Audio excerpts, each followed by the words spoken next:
Un jour, je suis allé à l'hôpital pour un bilan de santé normal. Et le médecin regarde mon pied, il dit, ça c'est cancer, il faut le couper. Imaginez-vous, mais je ne savais pas que c'était le départ de nouvelles expériences avec Dieu. Un autre jour, je suis tombé à Paris parce que j'ai eu des coliques, comment s'appelle ça, des coliques rénaux? Avec des calculs rénaux. Mais qu'est-ce que ça te donne? Ça te donne un colique? Parce que l'espagnol, colico-rénal. D'accord, vous avez compris, j'ai eu ça. Je suis tombé par terre. C'est incroyable. Est-ce que vous avez vécu quelque chose pareil? Il y a quelqu'un qui a vécu? D'accord, vous ne pouvez pas comprendre. C'est incroyable. Vous comptez 1, 2 et on est mouillé. Et on devient un morceau de bois. C'est incroyable. Quelquefois que quelqu'un m'a raconté, je pensais que c'était une blague. Jusqu'au moment que ça m'est arrivé à moi. Et ça m'est arrivé 3 fois. Je suis parti avec les pompiers à Paris, mais c'était le départ d'une aventure formidable avec Dieu. Alors j'ai rencontré un médecin. Le premier médecin que je vois, il s'appelait Emmanuel. Imaginez-vous, il tombe sur moi. J'étais malade comme ça. Mais vous vous appelez Emmanuel? Il dit, oui monsieur. Est-ce que vous savez ce que ça veut dire? Non, pourquoi? Là, je commence à raconter l'histoire d'Emmanuel, du vrai Emmanuel. Alléluia. Et le lendemain, il arrive un autre médecin qui s'appelait David, imaginez-vous. En plus, c'est parmi les personnages les plus formidables de la Bible. Je parlerai un petit peu de David aujourd'hui, parce que la vie, c'est une aventure formidable avec Dieu. Dites avec moi, la vie est une aventure formidable avec Dieu. Mais sans Dieu, ça peut devenir un cauchemar. Ça, c'est vrai. C'est pour cela qu'on doit être conscient le moment que tu vis, que comment ça va pour toi. Est-ce qu'il y a quelqu'un qui nous visite pour la première fois ce soir? Oh, super. On va les encourager. Soyez les bienvenus. Oh, je suis ravi de faire votre connaissance. La première fois que je suis entré dans une église chrétienne, je n'ai rien compris. Je n'ai rien compris. Mais je voyais des visages. Je voyais des gens heureux. Et ça, un jour plus tard, ça m'a parlé. Et je me dis, mais et s'il avait raison? S'il avait raison? Jusqu'au moment que moi-même, j'ai fait mon expérience avec Dieu. OK. Aujourd'hui, c'est le 8 mai 1945. Et c'est un jour férié en France, pour la majorité des gens. C'est vrai? Oh, merci pour ceux qui suivent.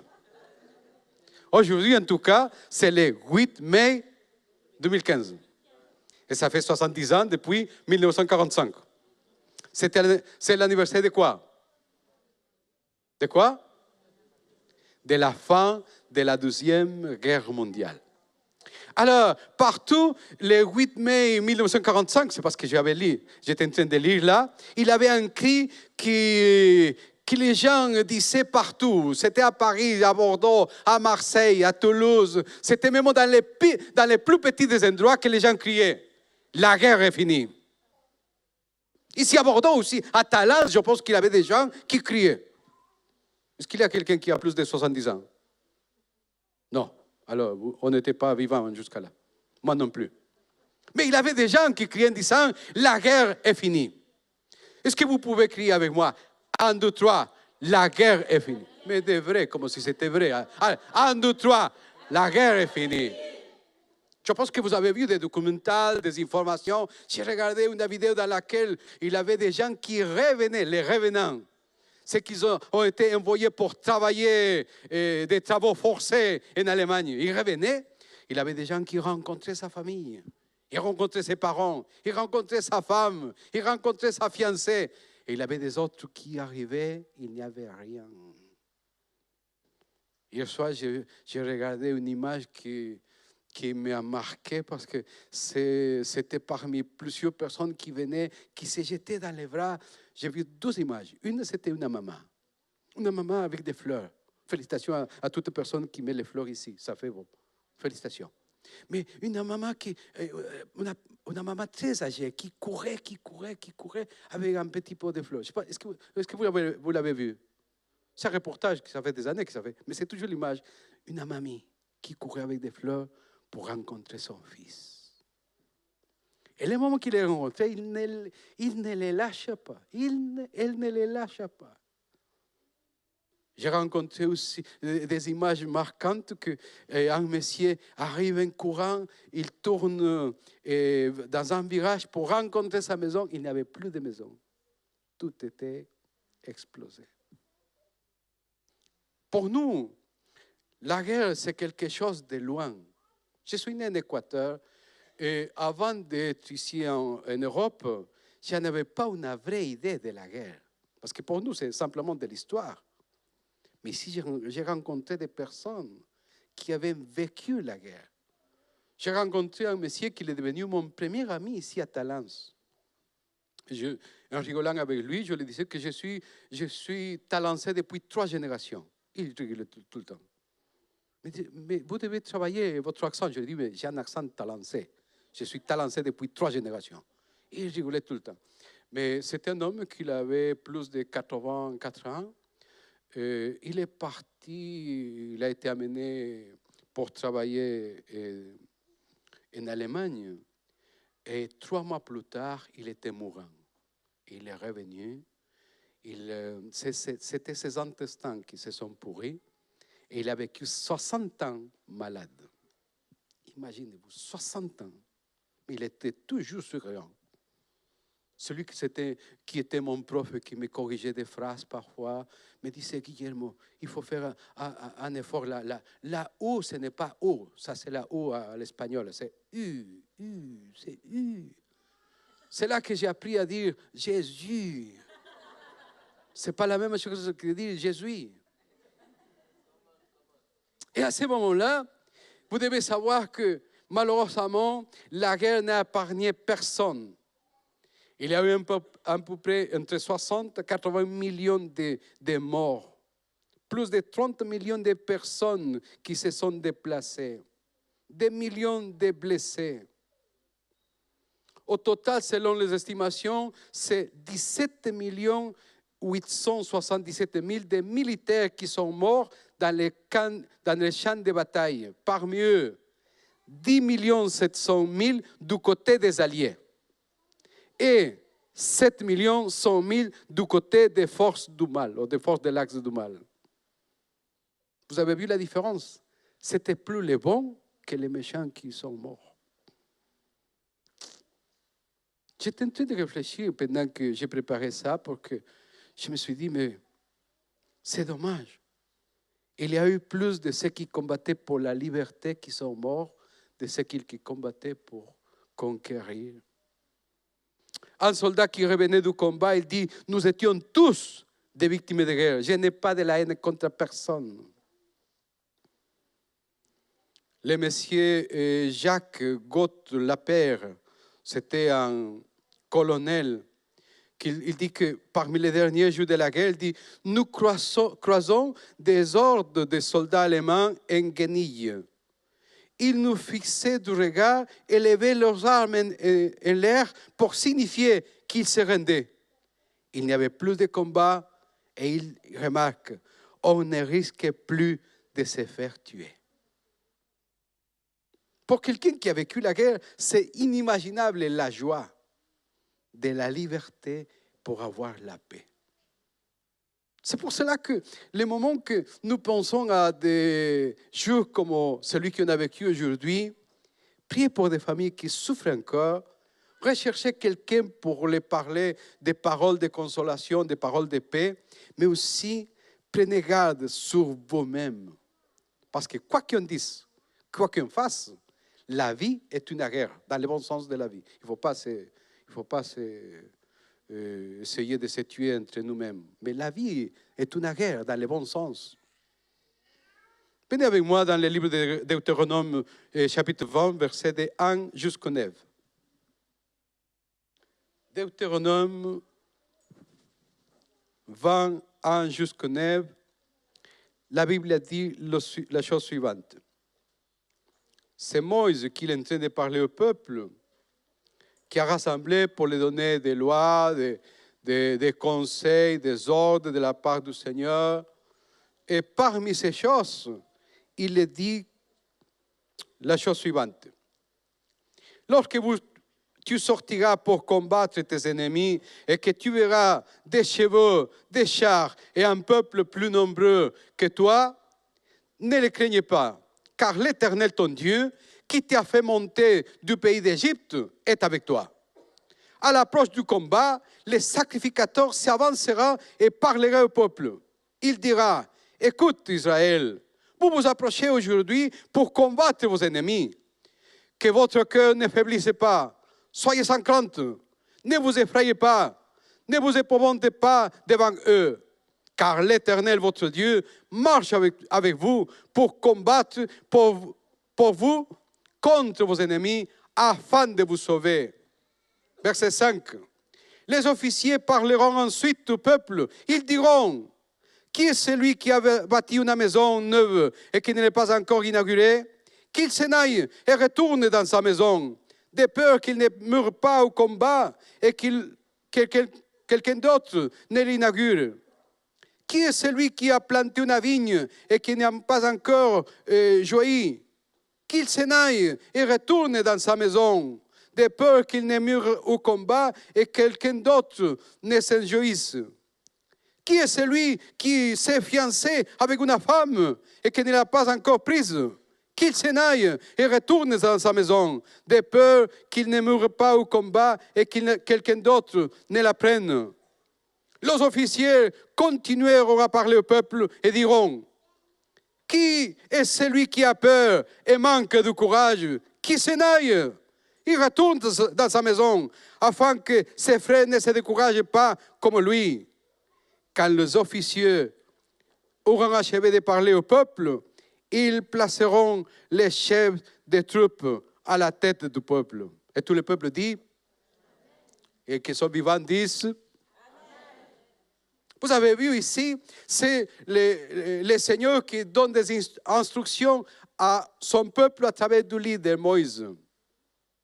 Et Moïse, la première chose qu'il va lui dire, c'est des choses qui vont arriver.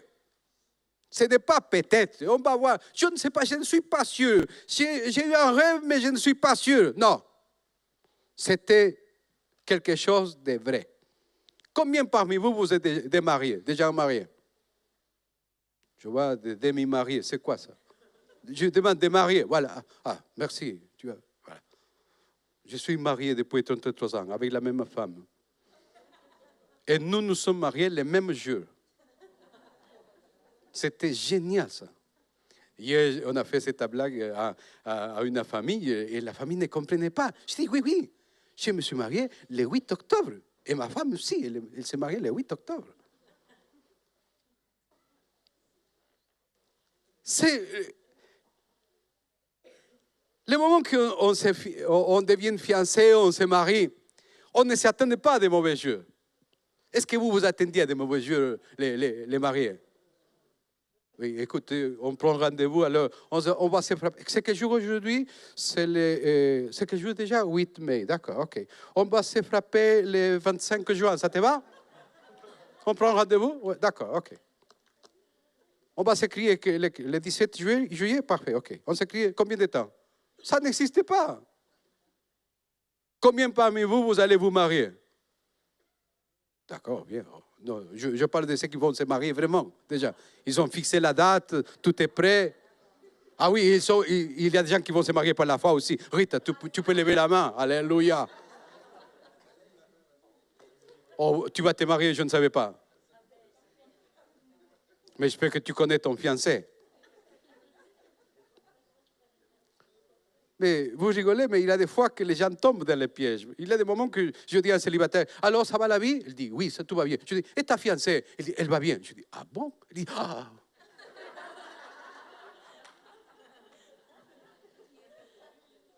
Il y a des fois que ça marche. Pour le peuple d'Israël, c'était des choses qui allaient arriver s'il voulait ou s'il ne voulait pas. Et la vie, c'est comme ça, et on doit être préparé.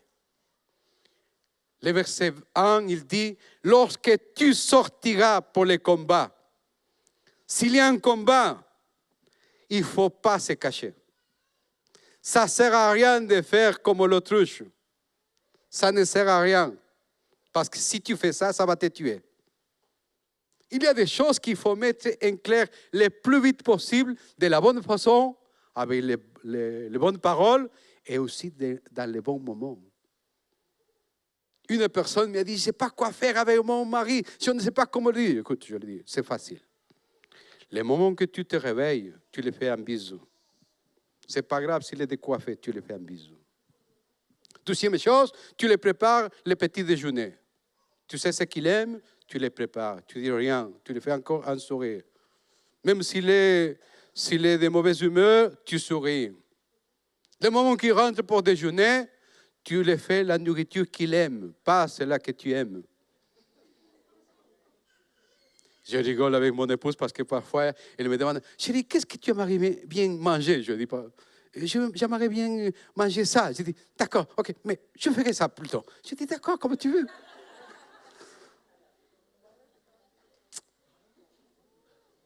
Pour ceux qui ne savaient pas, j'ai toujours les derniers mots chez moi. Je suis un macho latino. Si mon épouse me dit quelque chose, je lui dis oui chérie, point. J'ai les derniers mots. Et le moment qu'il dit tu sortiras pour le combat, là il faut voir ceux qui sont vaillants, les hommes. Parce que parfois il y a des leaders, j'ai rencontré des leaders à la fac. Allez, on y va, mais allez-vous, on vous attend. C'était ça des leaders à la fac. Je ne sais pas ici, mais j'ai rencontré des leaders comme ça. Non, dans ta maison, c'est toi le chef. C'est toi qui dois sortir pour le combat, pour la prière, pour lire la parole, pour donner le bon exemple, pour la maîtrise de soi-même. Mais je reviens à la femme que j'étais en train de le conseiller. Les moments, le soir qu'il arrive, tu as arrangé toute la maison, tu lui fais la meilleure nourriture que tu as et tu lui dis, chérie, je voudrais te dire que je t'aime. Là, il va se dire, oh là là, c'est ta femme, qu'est-ce qu'elle arrive? Et tu lui parles doucement, calmement, et tu es sûr qu'il va te dire oui. S'il ne te dit pas oui, tu m'appelles. Mais la Bible dit ici que pour le peuple, il y aura des ennemis qui vont sortir. Il dit, quand tu sortiras pour le combat, tes ennemis, que tu verras des cheveux, des chars et un peuple plus nombreux, plus puissant que toi, ne les craignez pas. Vous savez, c'est facile de se battre contre des ennemis plus petits que vous, c'est facile. Parfois, il y a des ennemis très petits. Il y a plusieurs, généralement, ils vont dans des packs de 20. Parfois, il y a des packs de 10. Ils ont cette taille. C'est un ennemi tellement puissant aux gens qu'ils n'y arrivent pas à les lâcher de la bouche. Une personne me disait, il y a quelques jours, elle dit, je dois arrêter de fumer. Mais il y a 6 mois que j'essayais de les parler, elle s'est fâchée. Je dis, ne te fâchez pas. Ce ne sont pas mes poumons, ce sont les tiennes. Profite. Jusqu'au moment qu'il est parti à l'hôpital. Là, il y a une atout qui ne passait pas. Là, et chaque fois qu'il parle aujourd'hui, elle est blanche. Plus blanche davantage. Je dis, ah bon, maintenant tu voudrais arrêter? Ah, c'est bon, ok.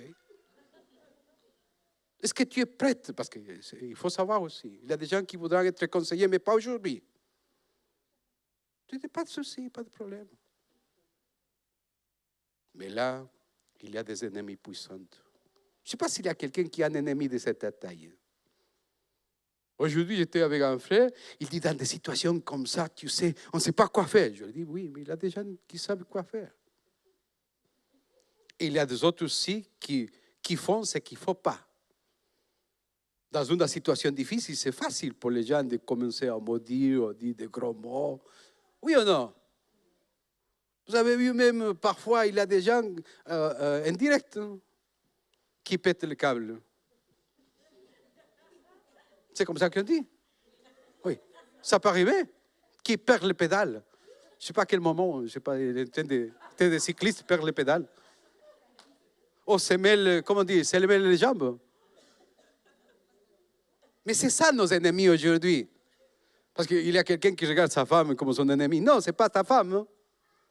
Il y a des fois que c'est des désirs, des envies, des réactions, notre caractère. Parfois, il y a des moments qu'on connaît tout. Il y avait un philosophe qui disait qu'avant d'être marié, il avait 6 points pour bien crier ses enfants. Aujourd'hui qu'il est marié et qu'il a des enfants, il n'a pas de points. C'est différent. La théorie et la pratique, c'est différent. On revient à la parole. Il dit, le verset 1 encore, « Car l'Éternel, ton Dieu, qui t'a fait monter du pays d'Égypte, est avec toi. » Là, Moïse, pour lui dire que Dieu est avec eux, il va leur rappeler quelque chose qu'ils ont vécu déjà, une victoire. Un moment dans lequel ils ont vécu déjà, ils ont vu déjà la main du Seigneur, la présence de Dieu pour les sauver. Tu as un ennemi, tu as une situation, tu as quelque chose que tu n'arrives pas à gérer, un conseil de la parole du Seigneur, rappelle-toi d'une victoire que Dieu t'a donnée. Ça va te donner la force, ça va te donner la foi, ça va te donner l'envie. C'est quelque chose, c'est comme le moment que tu as faim, qu'est-ce que tu manges? Tu manges quelque chose, après ça va mieux. Exactement, c'est pareil la foi. Il faut se nourrir. Quelle est la nourriture? La parole. Il n'y a pas d'autre nourriture. N'existe pas une autre parole. N'existe pas une autre parole qui soit capable de nous donner la vraie vie, les zoé qui viennent de Dieu, la paix qui vient de Dieu. C'est la parole de Dieu. C'est dans ce sens que Moïse encourage le peuple pour dire, vous aurez des ennemis, vous devez sortir au combat. N'ayez pas peur, ils sont plus grands, ils sont plus costauds, ils ont des cheveux, n'ayez pas peur. Dieu est avec vous et ça fait toute la différence. C'est la bonne nouvelle aussi que nous devons nous rappeler en tout moment. Le moment qu'on a donné notre vie au Seigneur, on n'est plus des orphelins. C'est ça qu'il y a de mal, beaucoup de gens à comprendre. Ils ne réalisent pas. D'ailleurs, j'ai du mal à cette phrase parce que le moment que quelqu'un s'est battu pendant 4 ans, il a travaillé son corps, il s'est privé, il a fait tellement d'efforts pour arriver et il gagne une médaille. Vous avez vu, les journalistes s'approchent et disent, qu'est-ce que vous ressentez? Il dit, je ne réalise pas encore. Je dis, mais qu'est-ce que tu as fait pendant 4 ans? Aujourd'hui, il gagne, il ne savait pas même qu'est-ce qu'il a fait. Tu as couru, tu as gagné. Est-ce que tu réalises qui tu es? Oui ou non? Combien parmi vous, vous comprenez que vous n'êtes plus des orphelins? Ah, il y a des orphelines encore. Combien parmi vous, vous comprenez que vous n'êtes plus des orphelines? Tu es toujours orpheline. Ah, tu n'as pas de bras. Tu n'as pas de bras libres. Il avait 2 bras. Oui. J'étais dans une réunion et la personne qui donnait la formation, il dit, combien parmi vous, vous faites ça? Il dit, levez les mains. Il avait des gens qui levaient les mains. Combien parmi vous, vous ne faites pas ça, levez les mains? Il avait toujours des gens qui ne levaient les mains. Alors, combien parmi vous, vous ne levez jamais les mains? Levez les mains.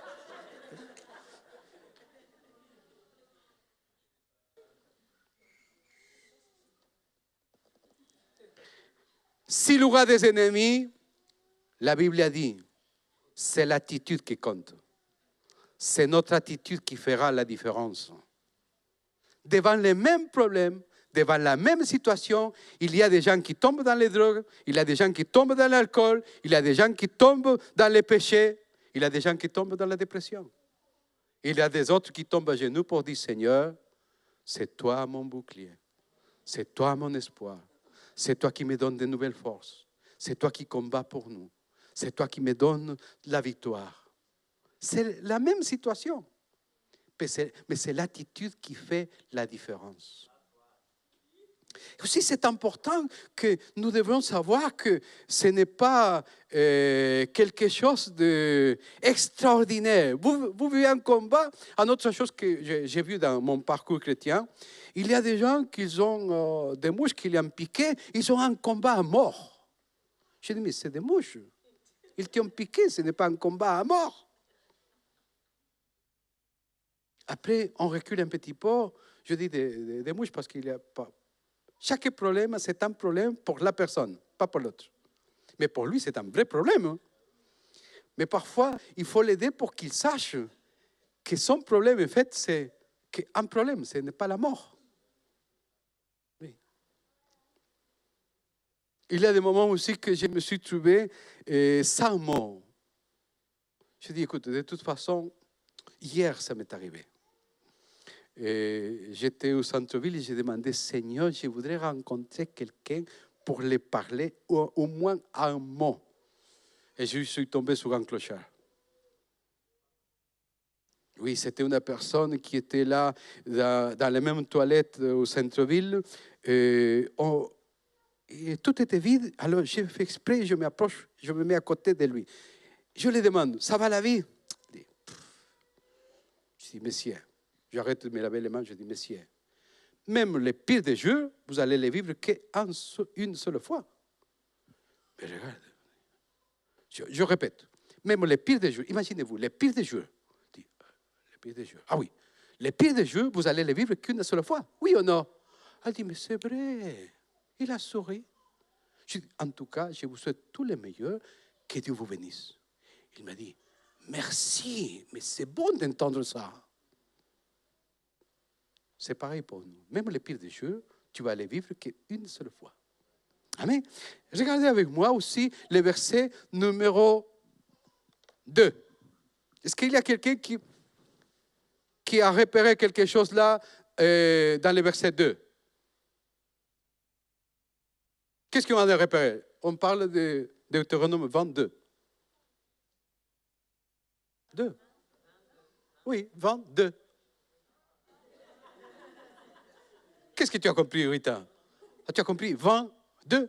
Oh, super. Oh, ça me soulage. Il dit, à l'approche du combat, ça veut dire, dans les moments, ça va arriver, tu ne peux plus reculer, c'est là. Qu'est-ce qu'il faut? Les sacrificateurs s'y avanceront et parleront au peuple. Il parle des leaders spirituels. Dans notre cas, c'est vrai, nous sommes des sacrificateurs, mais nous sommes des gens nés de nouveau. Mais là, dans les combats, c'est les leaders spirituels. Pourquoi?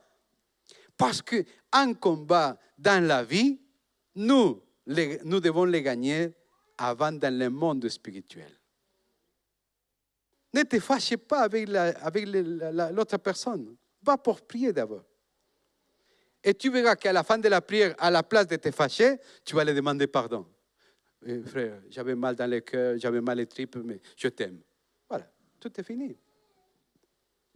Si tu as eu un mauvais moment avec ton mari, ne te fâche pas avec ton mari. Pars pour prendre un verre d'eau, pars pour prier, et reviens plus tard. Tu as dit, mais Marie, tu es un homme formidable, je te ferai un bisou.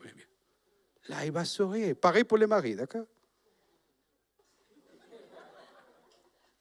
Arcelan sourit. C'est vrai que c'est facile, Arcelan, de la pratique. Parce que d'abord, si le sacrificateur qui est toi, que c'est moi, s'élève, il va avoir la bonne attitude. Chercher Dieu avant. Il y a des gens qui cherchent à discuter avant. Écoute, on doit régler ça aujourd'hui, d'accord? Oui, mais on va régler quoi d'abord? Avec ton attitude, on ne peut pas régler rien de tout. On va désarrégler plutôt. On va dérégler les choses. Mais il y a des gens comme ça, ils disent non, on doit régler ça comme ça aujourd'hui. Je dis, mais on va dérégler plutôt. Ça déjà, je ne sais pas pourquoi je parle aux femmes. J'ai vu déjà ça dans les couples, surtout comme il y a des femmes très émotives. Il n'y a pas ici, d'accord? C'est en Équateur. Il y avait une sœur qui disait, ah non, avec lui, on doit régler ça aujourd'hui. Je dis, mais ça, c'est 19h, tu voudrais régler ça jusqu'à quelle heure? Parce que déjà, avec ton attitude, on travaillait sur toi déjà. Ça va prendre un petit peu de temps. Vous avez vu, ceux qui voudront être leaders des cellules, leaders dans l'église, ceux qui sont déjà des leaders parmi le peuple, des choses qu'on apprend, des choses qu'on voit. D'abord, on gagne dans le monde spirituel avant de gagner dans les combats terre à terre. Et c'est ça, le sacrificateur, il disait. Après, il dit, écoute Israël, verset 3, vous vous approchez aujourd'hui pour combattre vos ennemis, que votre cœur ne faiblisse pas, soyez sans crainte, ne vous effrayez pas, ne vous épouvantez pas devant eux. Je pense qu'il parlait avec cette voix à peu près, hein, vous croyez? Hier, je suis parti pour un coaching de voix. Ça m'a fait du bien. Alléluia. Il disait surtout articuler. Ne parlez pas très vite. Même si vous êtes très ému, retenez-vous. Je dis d'accord. Verset 4. Car l'Éternel, votre Dieu, marche avec vous pour combattre, pour vous contre vos ennemis, afin de vous sauver. Si vous invoquez le Seigneur, soyez assurés, Dieu ne dort pas. J'ai parlé avec un pasteur, et il m'a dit, ah non, j'occupe mon téléphone à 20h. Je dis, d'accord, ok. Imaginez-vous si un médecin urgentiste, il coupe son téléphone à 20h. Après, à qui on va appeler? Bien sûr qu'il y a des hôpitaux, mais dans l'église, à qui on va appeler?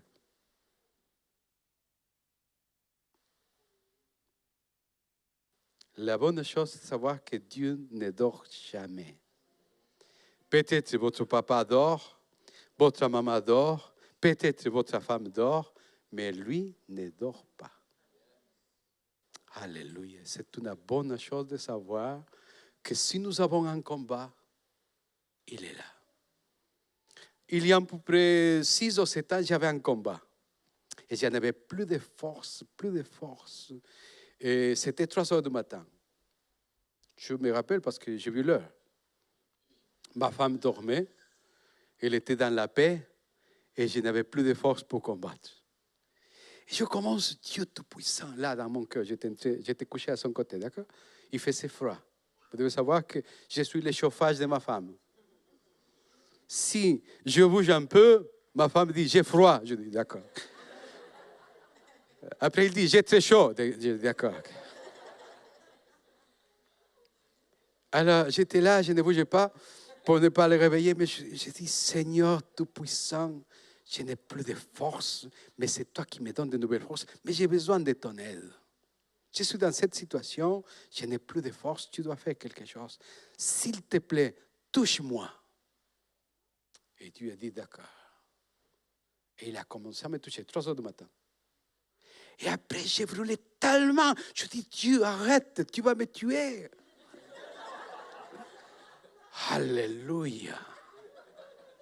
Mais c'est exactement pareil comme le moment que tu es dans la voiture, tu vois que la pression d'huile, ça n'existe plus, tu regardes, il n'y a plus d'huile, tu regardes les trucs pour l'essence, il n'y a plus d'essence, et tu arrives au garage, il te met au bloc, plaf, tu peux repartir à 0. Tu as pour des kilomètres à faire. C'était littéralement. Et c'était dans ce sens que les sacrificateurs, ils devaient faire son travail auprès de son peuple. Aujourd'hui, c'est qui les sacrificateurs? Ce n'est pas seulement les pasteurs. Ce n'est pas seulement les leaders de ta cellule de maison. Ce n'est pas non plus seulement ton mari. Chacun de nous, nous sommes des sacrificateurs. Mais nous avons toujours un champ d'influence. La maman avec les enfants, parfois aussi avec les maris, parfois aussi avec sa famille, avec ses voisins aussi. C'est ton champ d'influence. C'est toi la leader. C'est toi le leader.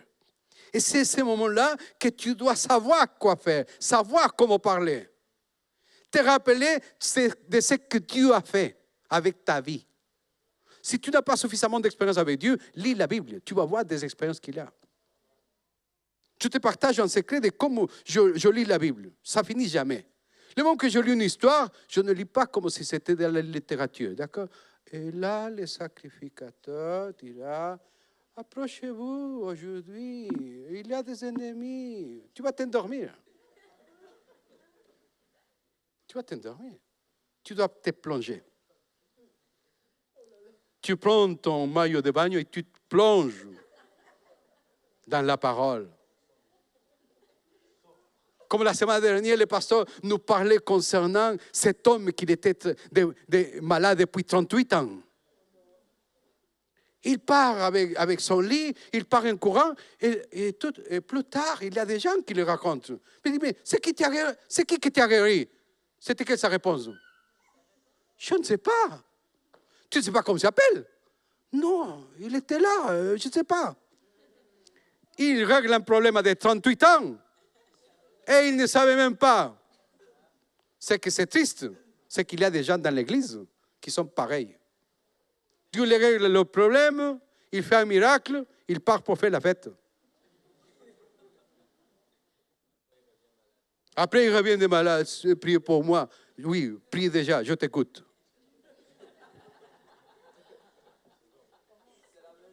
Je prêche comme ça parce que c'est vendredi, d'accord? C'est pas dimanche. Vendredi, c'est plus cool. Il y a plus de temps. Ça coûte parfois de vous réveiller. Et parfois, je vous perds aussi. Mais le leader spirituel, il faisait son travail. Toi, comme leader spirituel, tu dois faire ton travail. Et tout le peuple dit, verset 5. Après le leader spirituel, c'est qui va parler? 5. Les officiers parleront ensuite au peuple et diront, qu'est-ce que c'est qui a bâti une maison neuve et qui n'est point encore établie? Le mot établi, on va les changer. Au profiter, joyeux, qu'il n'a pas encore eu la joie de les vivre, qu'il n'a pas encore inauguré, qu'il retourne dans sa maison de peur qu'il ne meure au combat et quelqu'un d'autre ne l'inaugure. Qui est ce qui a planté une vigne et n'a pas encore joui? Qu'il s'en aille et retourne dans sa maison, de peur qu'il ne meure pas au combat et que quelqu'un d'autre ne jouisse. Qui est celui qui s'est fiancé avec une femme et qui ne l'a pas encore prise? Qu'il s'en aille, qu'il retourne dans sa maison, de peur qu'il meure au combat et quelqu'un d'autre ne la prenne. Imaginez-vous. La guerre arrive le moment que quelqu'un a bâti une maison. C'est pas drôle ça. Le leader dit non, s'il te plaît. Tu as travaillé pour ta famille, pars pour te réjouir avec ta famille. Peut-être que tu as des dettes, pars pour payer vite fait. Quelqu'un qui a travaillé dans la campagne, il a semé de la vigne, pars, retourne chez toi. Quelqu'un qui s'est fiancé, imaginez-vous. Il vient de se fiancer, il vient de se marier, il part au combat, il dit non, non, non, non. La lune de miel, c'est sacré, pars, s'il te plaît. Pour toi et ta femme, pars. Dieu sait faire les choses bien. Et c'est dans ces moments-là qu'il y a un mot que c'est beaucoup plus frappant. Dans le verset 8. Les officiers continueront à parler au peuple, diront, qui est ce qui a peur et manque de courage? Qui s'en aille et retourne dans sa maison. Pendant que je lisais ça aujourd'hui, je me rappelais de la Deuxième Guerre mondiale. Parce que dans les dernières 3 semaines de la guerre, l'armée russe perdait 13 500 soldats tous les jours. Pendant 24 jours, ils ont perdu 13 000 à 15 000 soldats tous les jours. 360 000 soldats russes qui sont morts. Mais ce n'est pas tous qui ont été tués pour l'ennemi. Beaucoup parmi eux, c'est ses propres compagnons qui l'ont tué. Pourquoi? Là-bas, il avait des gens qui ne voulaient pas, qui avaient peur d'aller au combat. Des gens qui sont peureux parce qu'il fait chaud, il fait mois, je sais pas, il a des nuages, il y a des Allemands de l'autre côté, il se partait. Le moment que ça commençait à chauffer là-bas, il voulait courir et c'est les propres soldats qui les tiraient, ses propres compagnons, pour donner un exemple à les autres. Ici, la Bible dit, s'il y a parmi vous des gens qui n'ont pas de courage, repartez. Pourquoi? Afin que ses frères ne se découragent pas comme lui. Vous savez que généralement, quelqu'un qui a la grippe, il y a des gens qui disent, j'ai attrapé la grippe. Je dis, pourquoi tu attrapes des choses qu'il ne faut pas attraper? Si ça t'arrive, tu dis, j'ai la grippe. Mais tu l'attrapes, tu cours après la grippe, non? Dis, j'ai la grippe. Mais généralement, 8 jours plus tard, ce n'est pas seulement cette personne qui a la grippe. Oui ou non? C'est son entourage, ses enfants, dans son bureau, et après ça devient une plaie. Le découragement, c'est exactement pareil. Et dans une communauté, dans une assemblée, c'est aussi, ça peut arriver. Des gens qui se découragent facilement. Ils sont très mauvais pour se battre, mais ils sont très très bons pour décourager les autres. Je suis surpris parfois, je rencontre même des gens surdoués pour décourager les autres.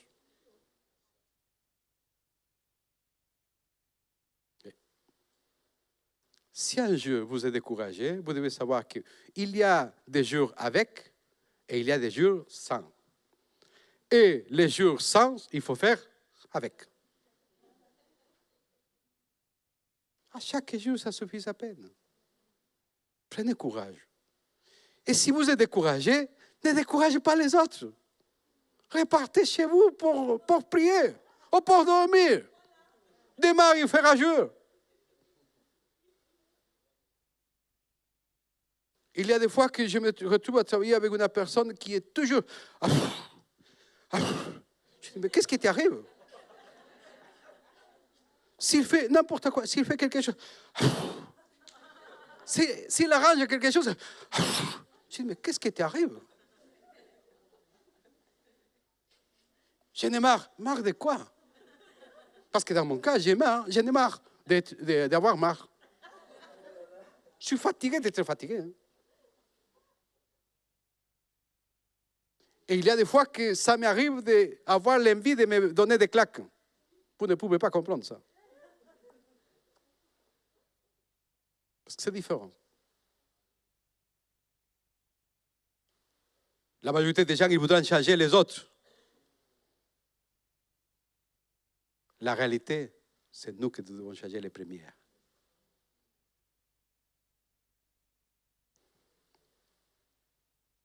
Verset 9. Quand les officiers auront achevé de parler au peuple, qu'est-ce qu'il dit de plus? Ils placeront les chefs des troupes à la tête du peuple. Tu es un leader. Déjà, tu dois avoir la tête d'un leader. L'attitude d'un leader.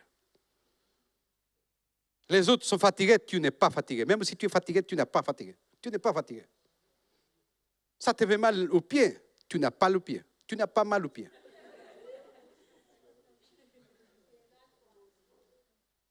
Je sais pas, je ne me rappelle pas ce qui a dit. J'avais mal au pied jusqu'au moment que j'ai rencontré quelqu'un qui n'avait pas de pied. Eh oui, c'est dans la vraie vie. Et c'est là que tu dois te bousculer toi-même. Te bousculer. Parfois, il faut faire une liste. Qu'est-ce que tu penses que je dois changer? Un jour, une personne me dit, frère Guillermo, s'il te plaît, dis-moi ce que je dois changer. Alors, je souris, bien sûr. Je dis, tu ne vas pas aimer. C'est sûr, il ne va pas aimer. Mais ma question, c'est, est-ce que tu auras le courage d'accepter? Là, la personne m'a regardé de côté, je dis, pas de souci, tu reviens à notre jeu, pas de problème. Beaucoup de personnes, ils voudront que les autres lui disent quelque chose, mais ils ne voudront pas changer. Vous avez vu que dans un conflit, c'est toujours l'autre qui a tort. Ce n'est pas la personne. Non? Il y a des moments que je pose la question à des personnes, je dis, est-ce que vous pouvez considérer éventuellement la possibilité que vous vous êtes trompé? Éventuellement. Là, la personne dit, ah oui, c'est vrai. Éventuellement. Mais parfois aussi, ça c'est quelque chose que c'est un point pour réfléchir pour chacun de nous. Parce qu'ici, ce n'est pas des partis pour tuer des gens. Ici, c'est pour tuer nos ennemis. Quels sont nos ennemis aujourd'hui? Ce n'est pas les socialistes, ce n'est pas les syndicalistes, ce n'est pas les voisins, non. C'est des attitudes. Bien sûr, le diable, il est là, mais il ne dort jamais. On n'a pas besoin de l'appeler, il va arriver. Ça aussi, il a déjà... Le diable s'est réveillé. Je dis, il dormait? Je ne savais pas. Non, il s'est réveillé contre moi. Avant, vous étiez ensemble. Il s'est réveillé cette semaine. Je dis, ça veut dire que la semaine dernière, il dormait? Ou vous travaillez ensemble? Est-ce que vous comprenez? Parce qu'il ne dort jamais. Mon premier pasteur disait, apprenez du diable, travaillez.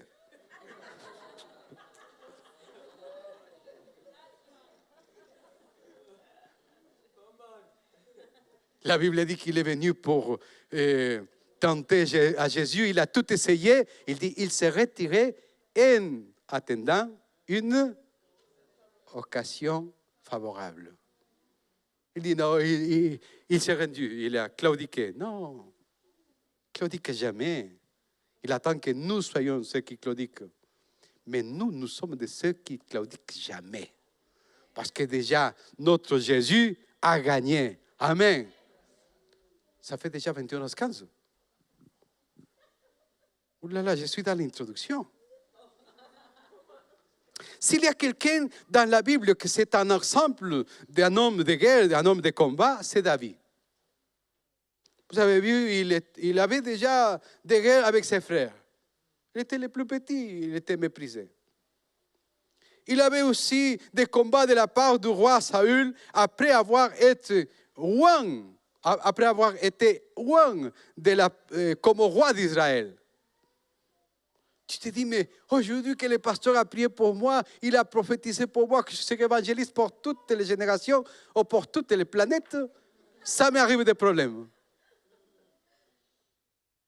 Il a été roi de la part de Dieu, avec des signes incontournables. Et ça lui arrive des problèmes, et des problèmes, et des problèmes. Il a été aussi même persécuté par sa famille. Même son propre fils. Le moment venu s'est révélé contre lui pour voler le royaume. Il a été obligé de courir, de prendre la fuite. Et pendant qu'il prend la fuite, il y a des hommes, des malins qui sortent pour les jeter des pierres.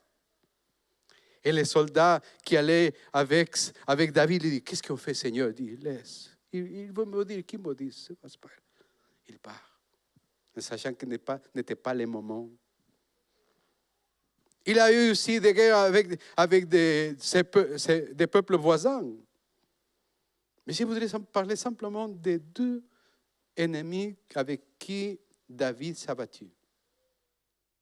Ça se trouve dans le psaume 69, verset 1 jusqu'à 5. 69, 1 à 5, il dit, « Sauve-moi, ô Dieu, car les eaux me viennent jusqu'à la gorge. J'enfonce dans les fangues profondes sans pouvoir me tenir. Je suis parvenu au tréfonds des eaux où un courant me submerge. Je m'épuise à crier. mon gosier se dessèche. Mes yeux défaillent dans l'attente de mon Dieu. Ils sont plus nombreux que les cheveux de ma tête. Ceux qui m'haïssent sans cause, ils sont puissants. Ceux qui voulaient me réduire au silence, qui sont à tort mes ennemis, C'est que je n'ai pas dérobé, il faut que je le restitue. C'est en généralité les ennemis d'ailleurs, externes. Et vous avez vu, c'est David qui écrit ça. C'est David qui il se rend compte de sa situation. Ses ennemis l'ont poussé au bout. Il n'y a plus de force. Il dit, imaginez-vous, les œufs me viennent jusqu'à la gorge. C'est comme la personne qui ne peut pas bouger, les œufs montent. Il doit apprendre à respirer. À respirer.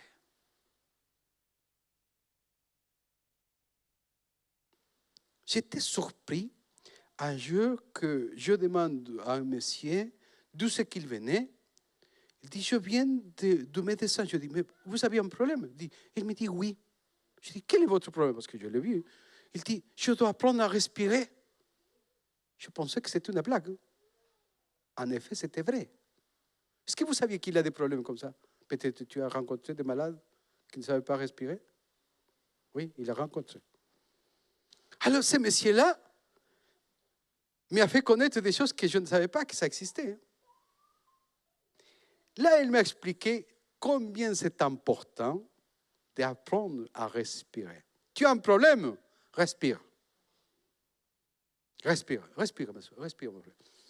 Tu es comme ça, non? Respire. Déjà parce que ça va oxygéner ton intérieur. C'est pareil une situation, il faut lui donner un petit peu d'air. Il faut faire de la place. Parce que sinon, ça va te noyer. Ici, il dit aussi, je m'enfonce dans la fange profonde sans pouvoir me tenir. Imaginez-vous, c'est comme quelqu'un qui est tombé sur des sables mouvants. Il est en train de descendre, il ne sait pas quoi faire. C'était ça qu'il ressentait David dans la situation devant ses ennemis. Il dit, je m'épuise à crier, mon gosier se dessèche. Mes yeux défaillent dans l'attente de mon Dieu.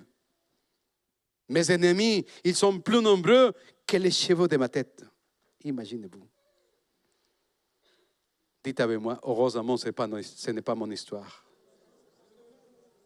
Alléluia. Merci Seigneur. Merci Seigneur. C'est toi qui me gardes du mal. C'est toi qui me donnes sagesse et ta grâce. Mais imaginez-vous cet homme.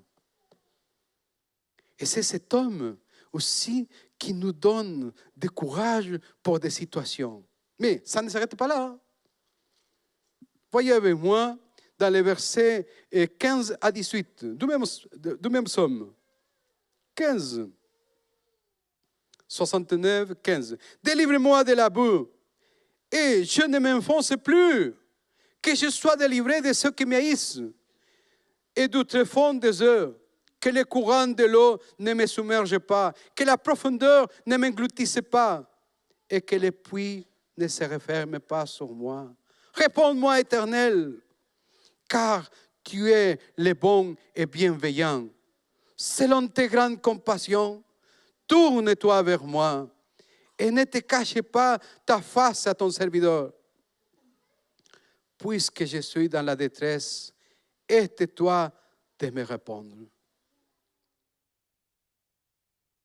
David, le grand David, le roi David, c'est lui qui, dans sa jeunesse, il a été capable de déchirer la gueule des lions, de l'ours. C'est lui qui a eu le courage au moment que personne n'était capable de se battre contre Goliath. C'est lui qui arrive et avec sa fronde, il est le tueur des géants. Aujourd'hui, il est tombé en dépression dans ses psaumes. Ses ennemis de l'extérieur sont puissants, mais plus dangereux sont ses ennemis de l'intérieur. La tristesse, la haine, la rage, la solitude, l'amertume, la jalousie, c'est des ennemis puissants. Et si tu n'apprends pas à les vaincre, ils vont te tuer. J'ai essayé de conseiller à une personne, j'ai essayé parce que je ne suis pas arrivé, à une personne qui avait tellement de rage. J'ai essayé qu'il me donne, je dis, s'il vous plaît, pouvez-vous vous taire une minute? Elle dit, allez Guillaume, parlez. J'essaie de parler, elle est repartie. Je dis, écoutez, pas de souci. Mais simplement, je vous dis ce que la Bible a dit. Que la haine, c'est comme l'ostéoporosis pour les œufs. Ce n'est pas aux autres qui font mal, c'est à celui qui souffre. C'est à celui qui souffre. C'est des ennemis puissants. Les ennemis internes sont plus puissants que ceux de l'extérieur. C'est dans ce sens que tu dois apprendre à combattre, que tu dois apprendre à vaincre, que tu dois apprendre à pardonner, que tu dois apprendre à faire la paix. Aujourd'hui, le 8 mai, ça fait 70 ans qu'on a signé les traités pour avoir la paix. Et je voudrais vous lire parce que je n'ai plus de temps, je dois laisser des autres choses. Il dit que le seul combat qu'il vaille encore la peine de mener, c'est la paix. C'est ça qu'a dit l'écrivain Albert Camus. En 8 mai 1945, la fin de la guerre et la capitulation de l'Allemagne, c'est une capitulation sans condition. Toutes ces troupes terrestres, navales, aériennes se sont inclinées pour déclarer qu'ils se rendent. Faire la paix, c'est une vraie guerre pour quelqu'un. Vivre dans la paix, parfois, ça, c'est une guerre que nous devons mener jour après jour. C'est dans cette perspective que Jésus, en sachant qu'un jour, on allait vivre des combats, il nous dit, vous savez, les jours arrivent, Jean 16, 33.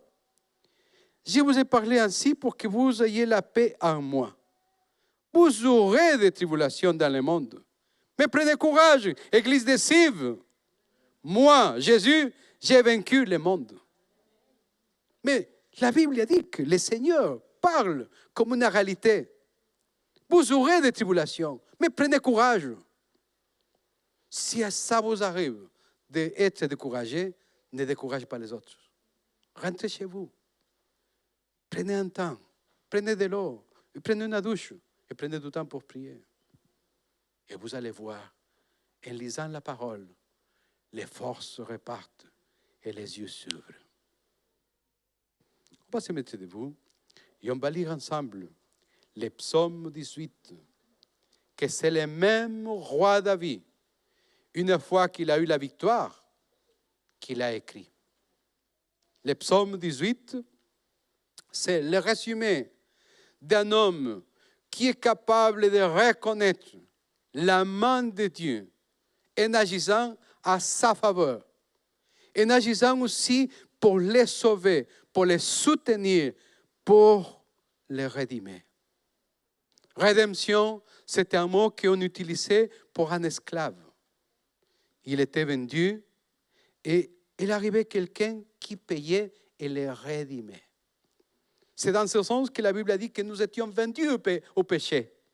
Mais c'est Jésus qui a payé le prix de nos péchés et nous a rescatés, nous a rachetés et nous a arrachés de la gaule du diable pour vivre comme des vainqueurs. Alors, le psaume 18. Voilà, on va lire ensemble, d'accord? Allez, 1, 2, 3. Au chef des chantres, du serviteur de l'Éternel, de David, qui adresse à l'Éternel les paroles de ses cantiques, lorsque l'Éternel lui délivrait de la main de tous ses ennemis et de la main de Saul. Il dit, je t'aime, ô Éternel, ma force. Quoi de plus? Éternel, mon rocher, ma forteresse, mon libérateur, mon Dieu, mon rocher, où je trouve un abri, mon bouclier, ma force qui me sauve, ma haute retraite. Je m'écris, loué soit l'Éternel, et je suis délivré de mes ennemis. Les liens de la mort m'avaient environné, et les torrents de la destruction m'avaient épouvanté. Les liens du sépulcre m'avaient entouré, les filets de la mort m'avaient surpris. Dans ma détresse, j'ai invoqué l'Éternel. J'ai crié à mon Dieu. De son palais, il a entendu ma voix. Et mon cri est parvenu devant lui à ses oreilles. La terre fut ébranlée et tremble. Les fondements des montagnes frémissent. Et il fut ébranlé parce qu'il était irrité. Il s'élève de la fumée dans ses narines et un feu dévorant sortait de sa bouche. Il en jaillissant des charbons embrasés. Il abaisse les cieux, il descendit et il avait une épaisse nuée sur ses pieds. Il était monté sur un chérubin et il volait, il planait sous les ailes du vent. Il faisait des ténèbres sa retraite, sa tente autour de lui, il était enveloppé des eaux obscures et des sombres nuages. De la splendeur qui les précédait s'échappaient les nuées, lançant de la grêle et des charbons de feu. L'Éternel tonne dans les cieux. Les Très-Hauts firent retentir sa voix avec la grêle et les charbons de feu. Il lance ses flèches. Elle disperse mes ennemis. Il multiplie les coups de la foudre et les mit en déroute. Il y les yeux apparus. Les fondements du monde furent découverts. Par ta menace, ô Éternel, par le bruit du souffle de tes narines. Il me délivre de mon... Il étendit sa main de eau, il me saisit. Il me retire de grandes eaux. Le dernier, il me délivre de mon adversaire puissant, de mes ennemis qui étaient plus forts que moi. Fermons les yeux. Dieu Tout-Puissant, merci car tu es le même, hier, aujourd'hui, éternellement. Tu ne changes pas. C'est toi, Seigneur, qui nous as sauvés. C'est toi qui nous as conçus. Mais aussi, c'est toi le même Dieu qui nous aime, au-delà de ce que nous sommes capables de comprendre. Je voudrais te dire merci de ton amour. Merci de tout mon cœur. Je suis témoin de ta fidélité. Je suis témoin de ton amour, mais aussi de ta grâce. Ce soir, nous pouvons nous rappeler des gens qui, il y a 70 ans, criaient « La guerre est finie. La guerre est finie. » C'était un message d'espoir. C'était un message d'espérance. Mais il avait tout à faire après. En rentrant chez eux, ils devaient tout recommencer. Ils devaient tout reconstruire. Et parfois, le passé ne les a jamais quittés. Malheureusement, pour beaucoup de gens qui ont gardé des séquelles,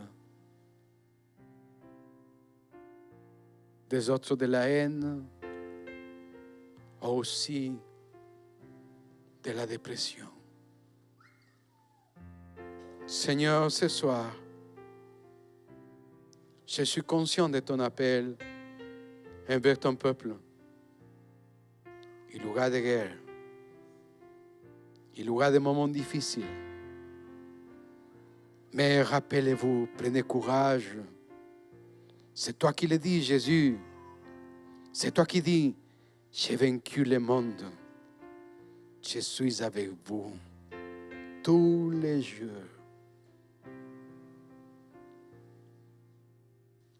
Peut-être tu es dans le cas que tu ne savais pas des moments difficiles. Ou tu ne savais pas non plus comment une situation peut devenir insupportable, insurmontable. Je te rappelle simplement ce que la Bible a dit. David, c'est le même David qui a vaincu Goliath. C'est le même David qui a tué des lions et a tué des ours. C'est le même David qui a vaincu les Philistins et qui a vaincu ses ennemis, qu'un jour, il peut dire, Seigneur, mes ennemis ils sont plus nombreux que mes cheveux. Je ne sais pas quoi faire. Je suis en train de me noyer. Je ne sais pas quoi faire. Et c'est à ce moment-là qu'il crie vers l'Éternel. Je voudrais prier pour tous ceux qui sont dans ce cas-là, qui sont en train de se noyer, ou de ceux qui n'ont plus de force. Si c'est ton cas, lève ta main là où tu es. Parce que le Dieu qui donne de nouvelles forces est là.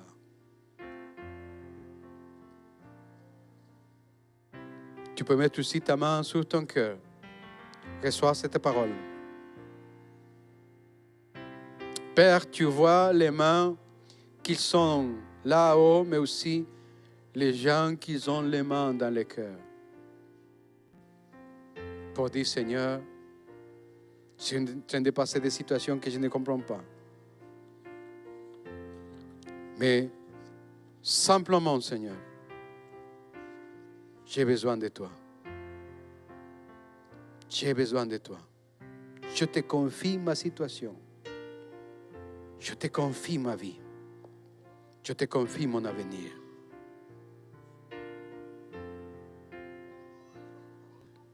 Tu peux le dire, Seigneur, je lève mes yeux vers toi, car tu es un Dieu fidèle et tu ne me laisseras pas tomber. Je crie vers toi parce que tu es un Dieu bon, mais aussi tu es le Dieu de miséricorde qui m'élève de la boue. Sois consolé maintenant. Sois consolé maintenant. Je bénis ta vie aujourd'hui. Que tes yeux soient ouverts pour voir comme Dieu voit. Mais aussi que le Seigneur, à travers de son Saint-Esprit, te donne maintenant, te donne aujourd'hui de nouvelles forces. Prends courage. Prends courage. Car Dieu, il a vaincu déjà. Prends courage. Car l'Éternel est avec toi. Je voudrais aussi que nous puissions lever nos mains, nous tous, pour lui dire, Seigneur, tu es un Dieu fidèle. Et c'est toi qui as promis d'être avec moi tous les jours de ma vie. Je n'aurai pas peur de mes ennemis, de l'extérieur ou de l'intérieur. Mais je veux apprendre à combattre, afin de vaincre, avant de connaître mes ennemis. Soit la jalousie, soit la rage, soit les mauvais caractères, soit la précipitation, soit le manque de sagesse. Je veux apprendre à connaître, soit la jalousie, soit la tristesse. J'anéantis mes ennemis, je les écrase dans le nom de Jésus. Car c'est toi ma forteresse, c'est toi ma joie, c'est toi ma chanson. Tu es merveilleux, tu es merveilleux. Merci Père Céleste pour ces moments et pour ta parole. Je m'écris vers l'Éternel et je suis délivré de tous mes ennemis pour la gloire du nom de Jésus. Amen. Soyez bénis, nous pouvons acclamer le Seigneur. Alléluia.